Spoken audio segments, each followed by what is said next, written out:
Schweiz, in Deutschland, they were already prescribing another one called Ritalin. Now, I started to see red, and all the memories from the first day I joined the company as a salesman, it all started to come back. And I started seeing shadows at night. People dying from taking medication that was legalized because I had bribed the Swedish government to get the Sulasung for Prozac in Sweden. Now, can you imagine that? Sweden is reputedly one of the cleanest, most transparent countries in the world. They have the Nobel Prize of Medicine. And what I didn't think of at the time, the Americans, my friends were talking about them. Sorry, Jim. They loved the prestige of the Nobel Prize. That is why it was important for them to get the registration of Prozac in Sweden. That was one of the major things that I did, because the company told me, your career may depend on it. Now, I can't go through all the items of corruption I've been involved in. It's too many. I'll have to spend a couple of weeks here. But you can read about it in my book that's selling over there. It's called Nebenwirkung Tod. It's in German, and the English version last week is now as an e-book for any of you who might be interested in that. Now, as my colleague Rima was referring to earlier in her speech, what is the pharma industry doing to us? They're the most powerful industry in the world. They sleep in the same bed with governments. They use corruption to get what they want. Corruption involves money. Cool. They have lots and lots and lots of money, and that is how they make their money. Now, they also kill more people than the wars we have in the world. But long term, they punish you and then they kill you. And that has to stop. We need, according to the way things are today, we need the pharma industry because there are some good things out there. Sorry, Rima, I might be contradicting everything you said, but there are some things there that is good, but most of it is rubbish. They're not interested in curing any disease you may have.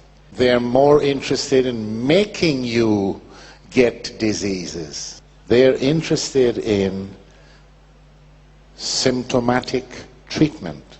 They want patients who are diabetics, cardiology patients, Parkinson's disease, rheumatoid arthritis, arthrosis, because you live a long time and the drugs that you have to take, you take that for the rest of your life. So let me ask you the question. Is there anybody in here that can tell me when was the last time you heard or read that a pharma company has come with something that cures a disease? Beantworten Sie mir I give you Folgendes. €100 right now if you tell me. They don't cure anything, they make you sick. Now, this company that I talked about, the Eli Lilly and Company, remember that name. They have been doing this for years and years and years. 3 weeks ago, I received a mail. I get alerts on whatever is happening in the industry from various places. Eli Lilly and Company was fined Strafgeld by the Justice Department in Pennsylvania in America. $1.4 million for one product that I have written about in this book 2 years ago. That product was used to treat, it was a neuroleptic, a psychodrug that was approved to be used on schizophrenics. So this company wasn't satisfied with that. They went and sold the drug to old people's home because they say it wouldn't cost so much to be there in this home because you give them this pill and the old people will sleep. So the workers wouldn't have any problems at night. But what they didn't figure on was that this drug had the side effects, which, by the way, before it came out, they had hidden under the table. The side effects, a lot of people died of heart failure, kidney problems and whatever. And then there was some speculation going on because the patients that received this drug, it's called Zyprexa. The patients that received this drug also got diabetes. And who is the largest diabetes medication producer in the world? Eli Lilly and Company. So, speculating. So they were taken to court and they were fined. It's the largest strafgeld in the history of the nation. Now there are a couple of other companies that were fined heavily for other drugs in the pharma industry. And these are huge companies. But it never came out. You know why? Because the press works also with the pharma industry just like the government does. And I was surprised because the Germans, they say, yeah, we write about all these things and whatnot. But they didn't write about this one. The pharma companies use the media to implant its dirty work on you. You never get to know the truth until it's too late. You have to raise your awareness to a higher level. Don't take for granted what your doctor is telling you, because the doctors these days,